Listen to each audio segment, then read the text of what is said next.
Life Stories with Kevin Fernihough. Hi, my name is Greg Johnston. I was born in 1984. People living in Cumbria. My grandparents, that they would put on a particular cassette of some horrendous accordion music. Even when I could hardly stand up, I would dance. I think it's maybe never stopped since then, really, you know. Talking about their life. It was my speech at the wedding, actually, was the story of proposing. And I thought, what's the best views from the top of a fell? And then in stormed the anorak, straight in between us both. Oh, hello, you can bag yourself an extra couple of peaks if you follow that path round there.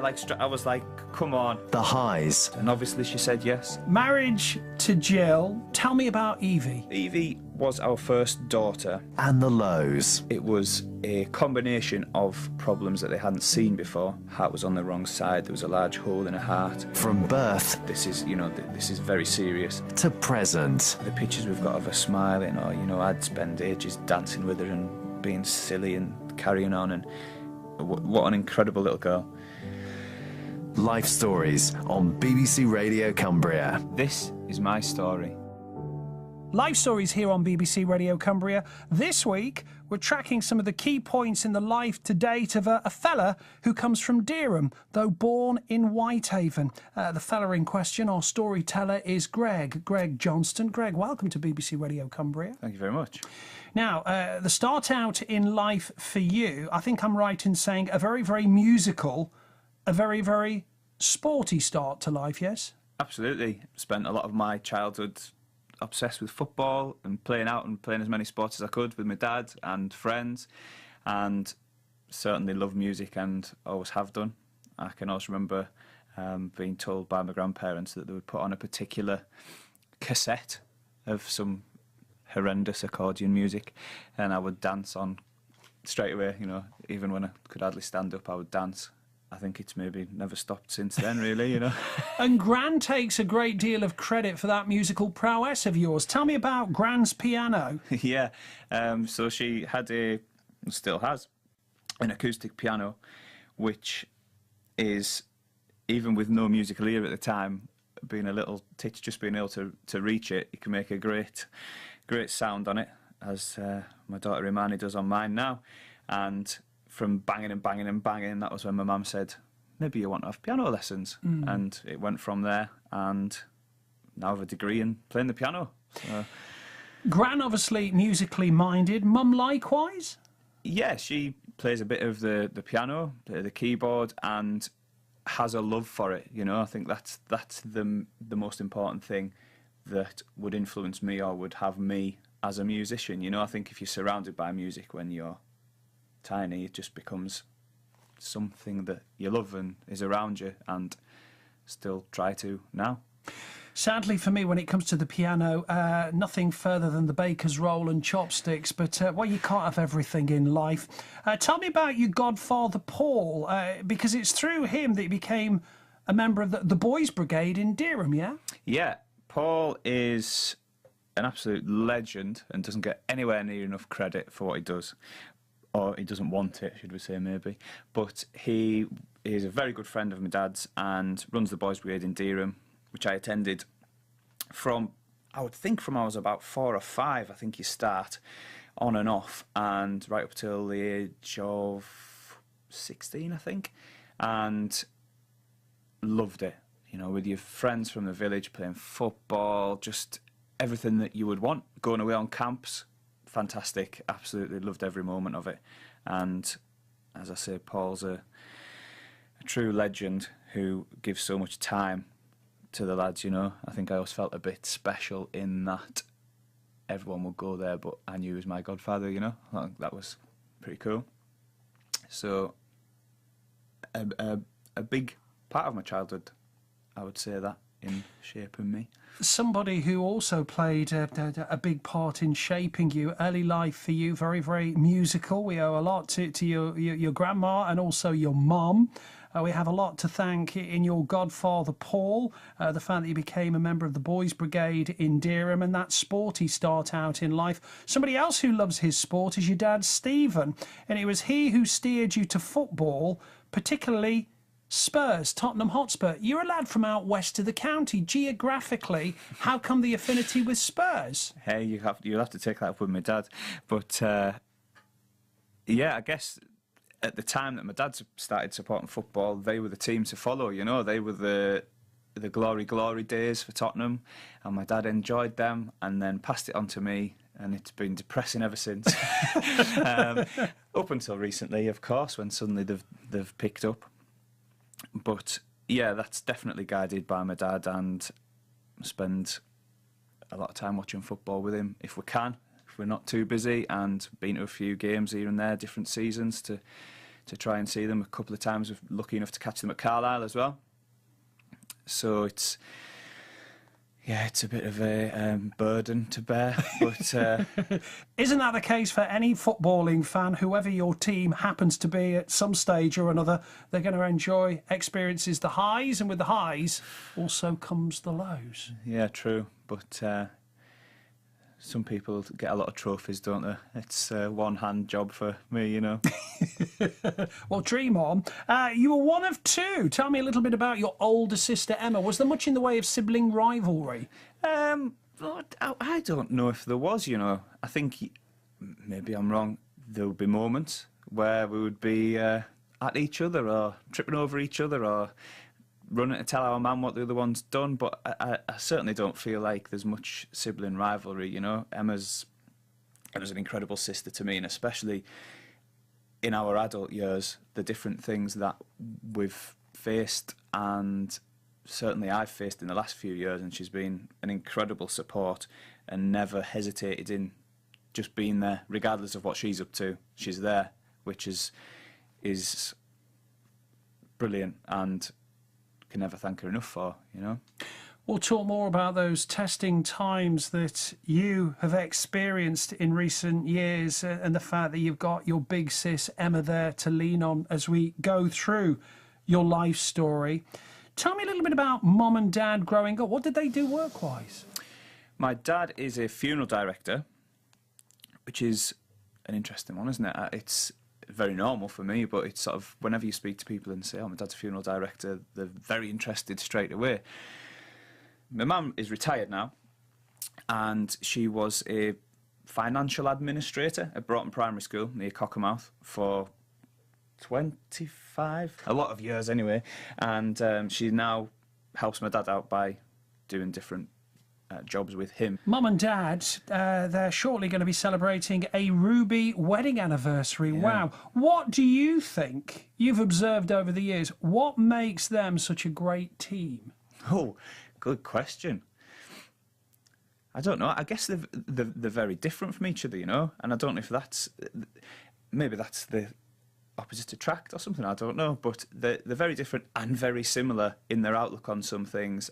It's not such a bad thing, not such a bad thing. Let's move you on to your schooling years. You started out at Dereham Primary School. Can you remember much about it? Yeah, I guess there's certain individual teachers spring to mind, but my main memories would be just enjoying it, really. I think I just had a good time. I think my school reports were always, he does all right, he does what he needs to, and then has a good time. Well, it's interesting you say that. It says here you absolutely love school, probably more for the socialising aspect rather than the work side within a classroom, and yet you yourself, as listeners will discover, go on at a later stage to teach. Yeah, it's a bit hypocritical, so not isn't in it? the classroom, but at the front of the classroom. Yeah, absolutely. I like to think that I took my understanding of what I was like at school to the front with me, but yeah, it is a little bit hypocritical, but hey, there you go. I tried to look after those souls in the classroom who maybe had my outlook and just wanted to have a good time, and tried my best to help them. Academically, did things just come perhaps a little too easy to you? Maybe. I don't think I massively struggled, saying that. Foreign languages are a no-no for me, you know. But no, I didn't find it too challenging, but nor did I maybe necessarily challenge myself. You could tell I was having a good time and was doing enough, but I could have done a lot more, academically certainly. But then, having said that, I think you're given a bit of a talking to all the way through growing up about this is really important. Oh no, that you know, your GCSEs aren't that important now. You need your A levels; they're important, and it goes on a bit like that. And actually, I've never come across a stumbling block because I didn't try hard enough at school. Hope none of the children are listening to what I talk.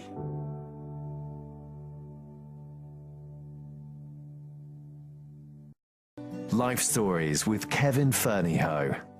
People living in Cumbria talking about their life on BBC Radio Cumbria.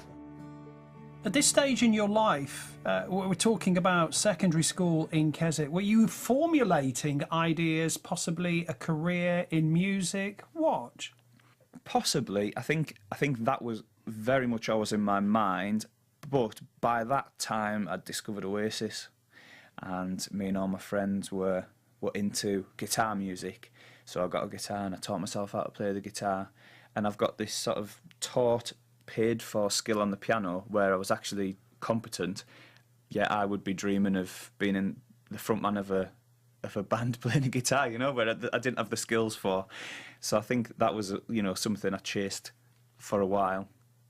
And it was very much in my mind. And then obviously when it came to a decision about what you're going to do with your life now, where you're going to go to university or what you're going to do, it was almost, the decision was made for me because music was what I can do. Rather, it almost feels like, well, I don't have to challenge myself by doing maths at university because I can already do the music, you know, which is a very, I don't know, uneducated opinion, isn't it, at the time? But so I went to college, but studying the piano, I think I'd realised, you know, you're gonna get found out here. I could never have gone and done an audition at a college and played like Wonderwall. Do you know what I mean? Oh, I don't know. Well, when you see the musicians who I was mixing with when I got there, it would have been laughed at, I think. But that was certainly a goal. Post-school to Newcastle College, there to study a degree in jazz, pop and commercial music. Your first year there, tell me about what can only be described as a horrendous block of flats where you and your fellow students lived. Oh, man. I don't even know if I can do it justice. So, they were called the Pines, and how lovely does that sound? Like an air freshener, doesn't it? But it's Yes. It certainly didn't smell nice. So it was a high-rise block of flats, and I can always remember pulling up outside, and my mum being like aghast, in tears. You know, all the bottom row have got sort of security gates things all around to stop people getting in, and honestly it was horrendous.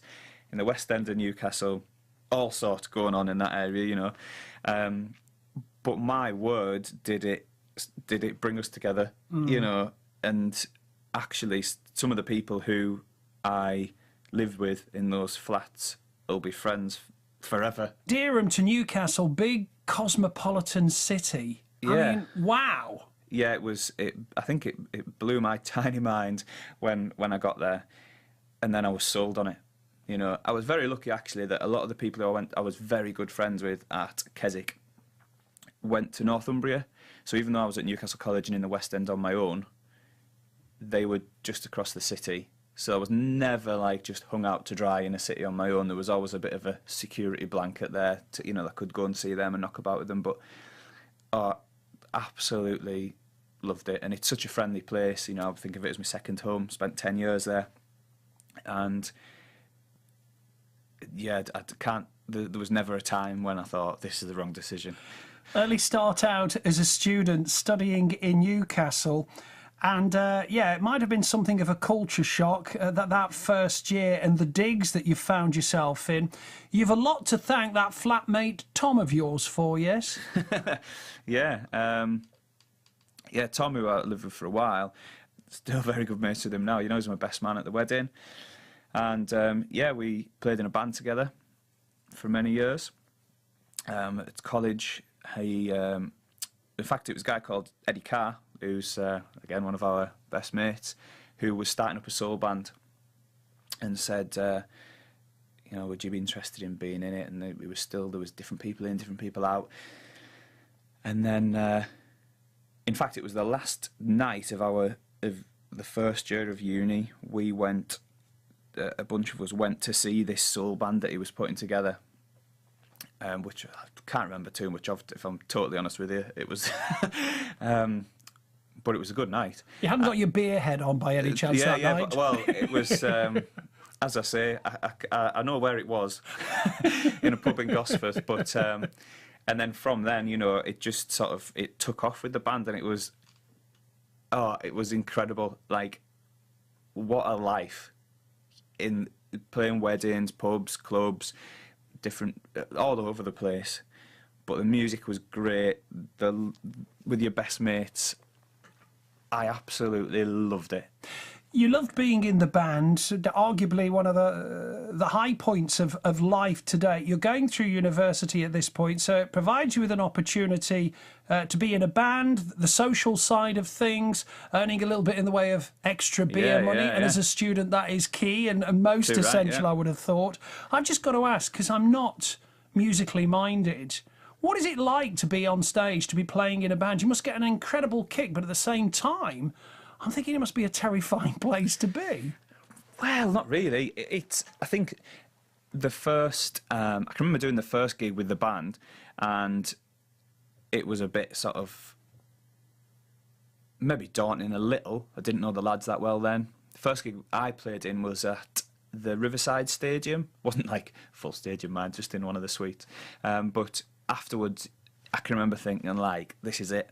Spot on. But I can remember the nerves as well at the start, you know. But then after that, there's, depending on the gig, 7 or 8 of us on stage, all know each other inside out, know each other, know what we're all going to do musically. So it doesn't matter where we go, really. It was just fun. You would just be desperate to do it. It was without the nerves, you know. It was nothing but enjoyable. And obviously we played some incredible places. You know, there's a bit of a, well, obviously there's plenty of tales that aren't airable, you know. But I can remember playing at in Scotland at Lodge on the Loch, it's called, this beautiful hotel, big wedding. And as soon as we got there, the family were just like, right, you're in the wedding, and just took us in. Oh, it was, we had a suite, like a little flat where we could go, and it was brilliant. But obviously we've been in some dicey situations as well. I was going to say, you've possibly seen the extremes of both. So here we are, Newcastle College, studying this degree in jazz, pop and commercial music. We find ourselves part and parcel of a soul band, enjoying the whole student experience. Now, this is where I did a bit of a heads up here. Somewhat surprised that at some point you decide, I want to train to be a primary school teacher. So it's not a purist line of music and music teacher. You want to be a primary school teacher. Yeah, and I'd considered a lot of different ventures with it, really. I was teaching the piano privately as well. I was lucky enough that one of the families that I was teaching the piano to their children, and I said, oh, what's the school like? You know, what, you don't know the head, do you? And she said, yeah, we could, you know, it's Michael Ewan, and it, just all these funny things that you remember, actually. That one of the girls said, if you're going to ring school, make sure you ring on a Friday, because the receptionist never answers the phone on a Friday, and it'll go through to his office. So wait until it was a Friday and rang up, and right enough, nobody answers the phone, it went straight through to the head. And I said, so if you want to speak to the top man at any given school, never phone during the week, leave it till Friday, because the school receptionist, she's got other things to do. Hey, listen, if you know school receptionist, you'll know you don't make sweeping statements about them. So yeah, got through, said, can I come in and meet you? I'm really enthusiastic. You know, went and met him, and like, he said, great, yeah, we'd love to have you. And the rest was history, you know. I got on the course and worked in the school, and it was fantastic, and then never looked back, you know. Life Stories with Kevin Fernihough.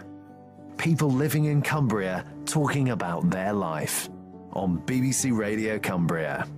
So we find ourselves getting a job at St Catherine's School in Sandyford. Yeah. And this, correct me if I've got this wrong, is where you meet the lovely Jill. Yeah, too right. So she was a teacher at school. She's incredible. She's awesome, you know. and got on with her straight away. And I think the initial, apart from obviously the obvious attraction, would be that a sense of humour is exactly the same as mine. We clicked straight away, you know, and so it was great not only to be going and doing the job that I wanted to do and train to it, but then there's Jill. So that was amazing, yeah. How quickly did you realise, for you, Jill was going to be for keeps? I can remember going out for a pint not long after I met her and just saying, mate, there's a lass called Jill at school, and she's tremendous, you know, like, wow. So I guess fairly early, I was having those conversations with my mates, you know what I mean? And obviously being in school together and many other factors, but sort of by the end of the school year, we became an official item. You became an item? Yeah, so that was, and should have brought her with me. She's fantastic, honestly. Love her to bits. You, Jill, together, an item. The one thing that we learn as we speak to different storytellers, life stories, is that to appreciate the ups, sometimes you have to go through the downs. And testing times for you at this point, which means a geographical move back from the northeast to the northwest. Your dad having a heart attack, yes? Yeah, it was just a few years, really, of very testing times for our family.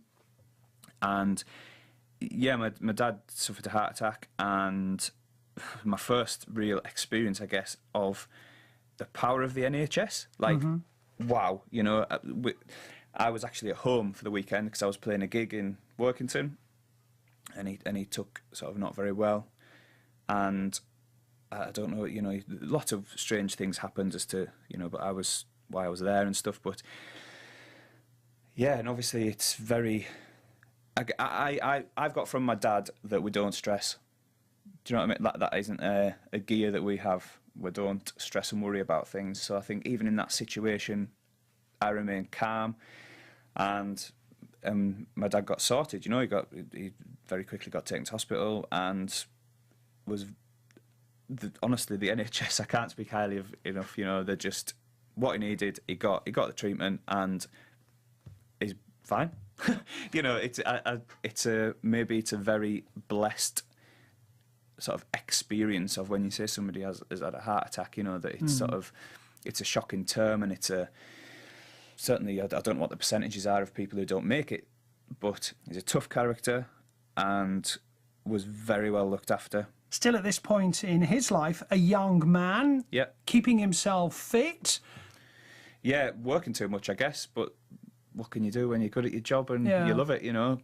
And then a heavy family blow, the discovery that Mum was dealing with cancer. Yeah, and again, I can remember the phone call, you know, my dad, we were in the northeast still at this point, and my dad ringing to say, this is what's happened. You know, they'd been dealing with it for a little while. Obviously, they knew something was up and had been to different appointments and stuff. And he rang to say that it was confirmed and that she had cancer. But again, the Johnston outlook, you know, was like, well, right, what do we need to do to get it sorted then? You know, but not one of, oh, what we're going to do, this is terrible. Was, well, we need to do what we need to do. How do we get her better? How do we make sure that this is sorted out? Because we're not going to be beaten by something. She had an incredible guy look after her at the Carlisle Hospital. We can never thank him enough. But his consideration for her care and how he looked after her as an individual rather than just a case of an illness is what made the difference in her. I'll not say a quick recovery, because I think I don't think she's recovered now. You know, she had radiotherapy as well as an operation, but I think that's taken its toll, along with other life events and other strains that she has to deal with, that it still affects her now. So, but we're not easily beaten. I just want to point out both Mum and Dad recovering, but it was a decision that you and Jill made at this point were too far away, and a return to the Lake District to return home to Cumbria. Yeah, obviously Jill's from Gateshead, so it was, I'd moved over there, spent 10 years there, and with all this going on, and I think there was practical reasons, but also an overarching look at what we were dealing with, and constantly in among all this, yeah, we were here sometimes, and we did what we could, but we weren't near enough to help as much as we should have. I just in passing mentioned to my mum that, we'd discussed it. So I said, we've had conversations that actually, we might move back at some point. And then the head of Fairfield School in Cockermouth had been in her work having a conversation with somebody else and said, I've got a job coming up. So she said, well, there's a job in Cockermouth, just to let you know. Nudge, nudge. And so we just said, right, I'll apply for the job. If I get the job, we're moving. And I did, and we did. From what you're telling me about your mum, it resonates with me that there's possibly a similarity here. My mum dealt with it, and no doubt your mum dealt with it. And it's not a case of wishing to exclude, but she really just, I'm going to get on. I don't want you to worry. I can deal with this. How did it feel for you on the outside looking in? Because it's something that the individual is in control of, but their nearest and dearest, you're almost in free fall.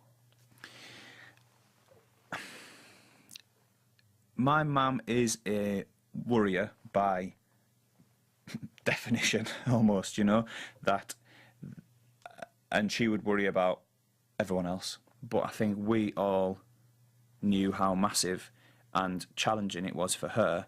And I think, like anything, if you're faced with it individually, you'll go through phases. Is that fair, maybe? That you'll be very determined at some point and then almost a bit downhearted the next, or upset about it. I think that all I was concerned about was making sure that she knew it's going to be all right. I don't know whether that's a good thing or not, because that isn't always the case, but there was never a question in my mind that she would be all right. The move back to Cumbria in 2012, a decision made by yourself and Jill, and a proposal of marriage to Jill in 2013. You didn't hang around, did you?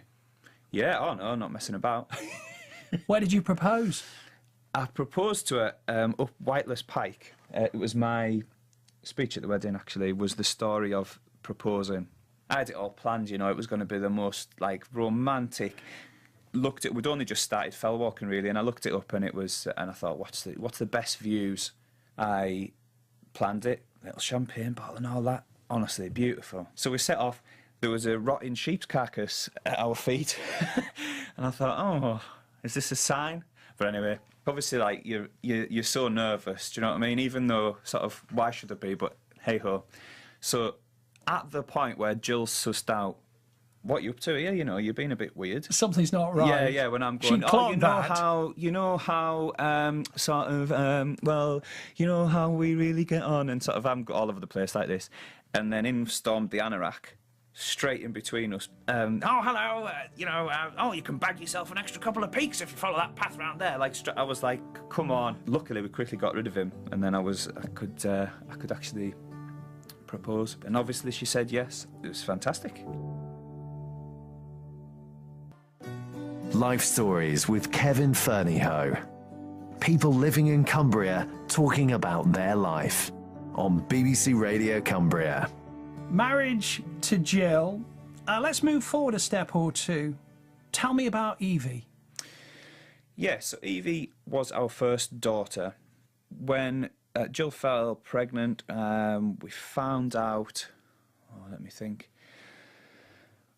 it'd be late 2014, and at the 20-week scan it became apparent that something was not right, shall we say. That's all we sort of knew really from Whitehaven, and we got quickly referred to the RVI. And so they discovered that Evie had heart problems, and that it was a combination of problems that they hadn't seen before. Heart was on the wrong side, there was a large hole in her heart, and many other sort of complex things. And we were put in touch with the heart nurse and given great support, but told that this is this is very serious, and she's going to need big operations in her life and possibly a heart transplant. This is before she's even born? This is before she was born, yeah. So this was at the 20-week scan, and then we were sort of over to Newcastle within a week, really. How do you digest that kind of information when, really, let's face it, both you and Jill, you should be popping corks. We're going to become parents. Yeah. And yet already you're being asked to digest and make sense of some very, very serious information. It was obviously incredibly upsetting and difficult to digest, because you've got the severity of the conversations were them saying, we don't know if she'll manage, we don't know, we're very good, they're the leading heart surgeons, and so they were very honest with us and very frank, and yeah, I guess incredibly difficult. And it's unbelievable how much, when you're facing something like that, everything everywhere is all about that. You're watching the telly and there's it's a program about a hospital with a child with a heart problem, it's just, you're engulfed by it everywhere. So we were under the care of the RVI, and we kept going back for checks, so they knew how things were, and other problems developed, so that they suspected that maybe Evie wouldn't be able to swallow, but that is not something they can diagnose before birth. We were prepared that she, I don't know, our outlook was, well, can you sort that? Again, our outlook on things. Can you sort it? Can you do something about that? And they said, yes, we can. If she can't swallow, we can sort it out. And so we were just, right, we're mentally prepared that whatever she needs, she's going to get. And then, I say it was very difficult for Jill because of the problems. It caused her problems as well. But Evie was born on the 30th of March 2015. And in that, I don't know, in your mind, how you imagine the birth of your child's going to be, you never imagine the situation where your child will be born and somebody takes her. And she was born, she was checked, and she was taken away with the doctors. It was confirmed that she had the TOF, which is tracheoesophageal fistula, which means that she couldn't swallow, to put it simply, but she had to have an operation the day she was born, an 8-hour operation through the night, and as turned out to be the case in all her life, it was the worst case, that they repaired the life-threatening part of it, but it was what they call a long gap. She couldn't be repaired, so she still couldn't swallow, and it was going to be a 6-month wait perhaps for her to grow, so they could do something about it. So that was it, you're in hospital for 6 months. When she was 2 weeks old, she had a big episode where we nearly lost her, and the incredible team, I get people who I consider to be very close friends of mine now, unbelievable people, saved her. And the issue that they corrected on the day she was born had regrown, and the surgeon came to see us after and said, you've got more chance of winning the lottery than that happening. Yet she'd hit those odds, and so it went on from there. Whenever they'd say, it could be this or it could be this, it was always the worst option. So over the months, we discovered that she had breathing problems as well. So whereas we were prepared for 3 heart operations and then in 15, 20 years a heart transplant, she actually faced 14 operations for a digestion, a heart and a respiratory problems. We managed to get home for 3 weeks, which was some sort of divine intervention, which is amazing because we got to show her home, And Maria, the community nurse, helped us look after her. And then on Jill's birthday in 2015, she took very ill and we had to rush her to Whitehaven. And she was back in hospital, and it became clear that things weren't well. And as she was growing, things weren't adapting, I think is the easiest way I can explain it. So we got to a point where she was offered, or we were offered, they said, there's an operation we can try, but we don't know. We don't know if that'll work. And it was up to us to make the decision, and obviously, as everything that we've spoken about today, and she'd been through so much, we said, yeah, let's do it. We've got to give her every chance. And she never really recovered. And the 27th of September is the 2-year anniversary of when she died. She was absolutely incredible. She sort of, what I've described to you about all the challenges that she faced. Yeah, if I can sit and show you pictures of her, you would never know that she was facing that. She was the most beautiful, incredible little thing. The pictures we've got of her smiling, or I'd spend ages dancing with her and being silly and carrying on, and her ability to communicate with us, which is why we decided straight away that everything about Eve is positive. Not that she was in a position to make decisions about things, but you very much got the sense she wasn't wallowing in being poorly. She was determined and she was tough. So everybody needs to know about her, and everybody needs to know how wonderful she is. And that is what we've done ever since.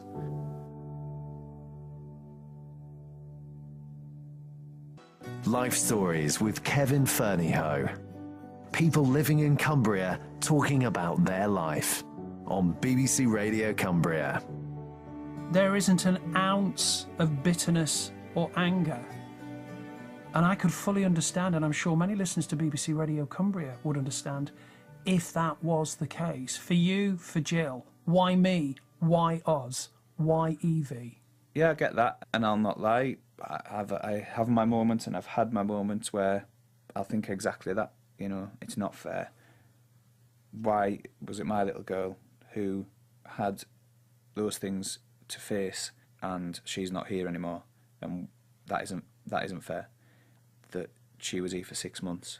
Like, why am I here and she's not? Why wasn't it me? Grief is the craziest. It's got so many parts to it, and yeah, some people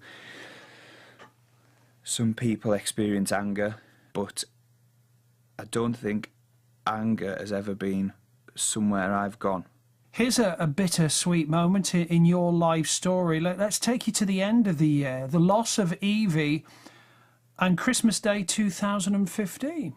Yeah, so we found out that Evie's little sister was on the way on Christmas Day, and obviously we were dreading, I would think, Christmas. It's such a emotional time in various ways, but after we just lost Evie, I think it was going to be a very, very difficult day. And to find out that her little sister was on the way almost felt like a Christmas present of Evie. Obviously that brought with it a lot of worry, because Evie had had so many medical problems that we thought, you immediately think, well, a little sister might have the same. But we, again, because we know the guys at the RVI, we managed to go and see them, and they told us that wasn't the case. And as much as there was still worry, Imani's absolutely fine, and she's incredible. She's smiles non-stop, and she's an absolute blessing and a joy. I know, T, you say a 1-year-old toddler who's busy destroying the house and no doubt keeping Mum and Dad very, very busy. Yeah, I should probably get back now, actually, to see what she's doing. But we've got a nice, beautiful acoustic piano in our kitchen, which she's now the perfect height to get her hands on, regardless of what her hands are covered in. And that's one thing she loves, banging and singing and shouting and carrying on. And we couldn't love it anymore. Now you know what Mum and Gran went through with you. Absolutely, yeah, absolutely. All those years Fair earlier. Enough, fair enough. She's such a incredible blessing to us. And there is a bittersweet side to it where Evie was only with us for 6 months and only got to be 6 months old. And Iman is her little sister, but she's now 13 months old.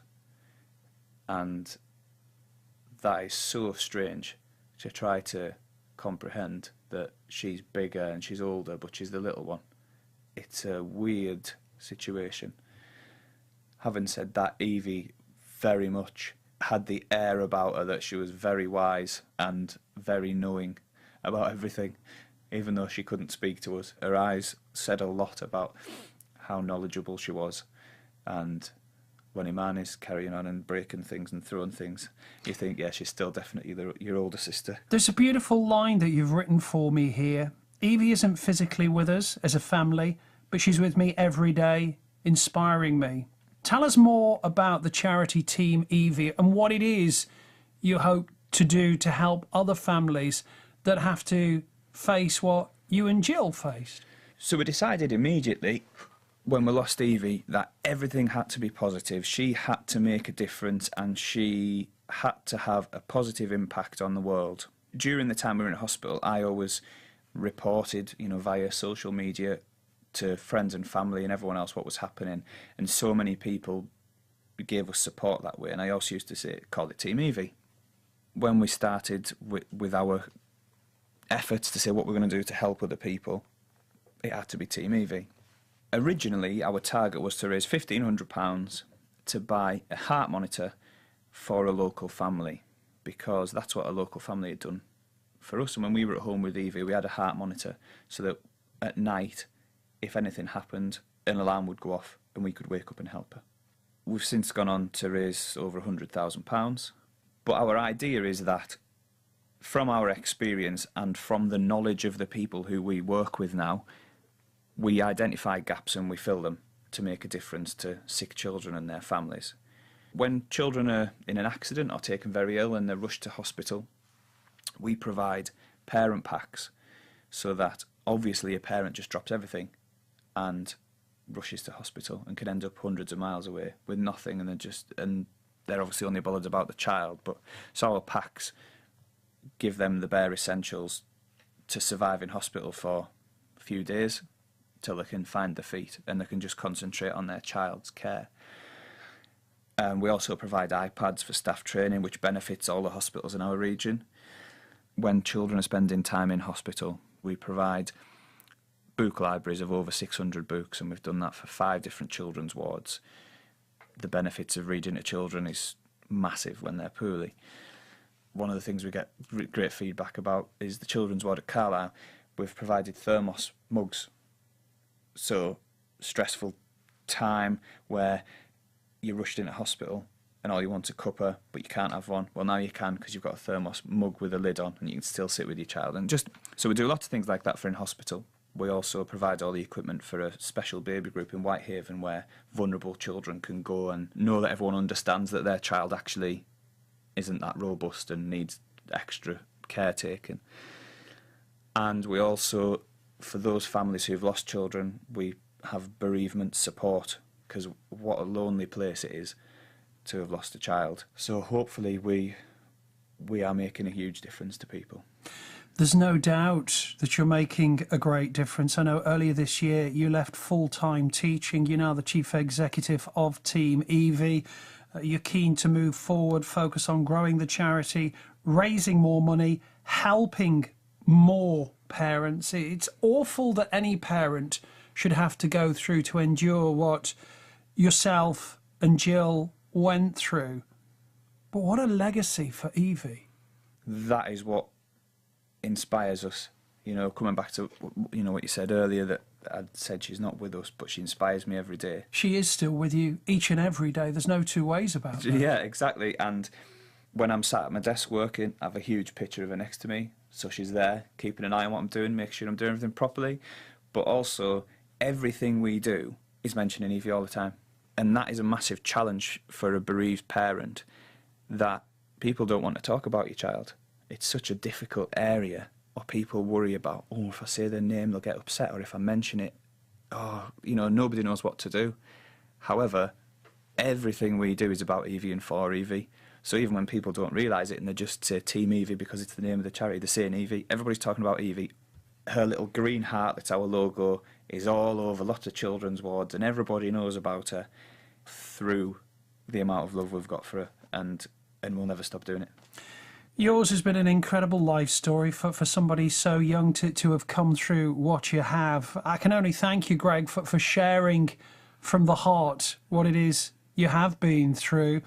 I'd like to think that there are calmer waters ahead for yourself and Jill, Greg, but I'm thinking to myself, with a 1-year-old baby sister for Evie in the form of Imani, you're not going to have much in the way of time really to sit back, relax.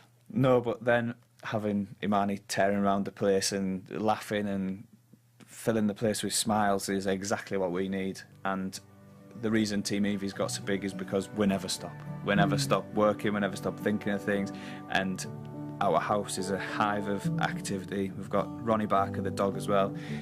It's just, that's our life and we love it. Greg, thank you for your time. Thank you.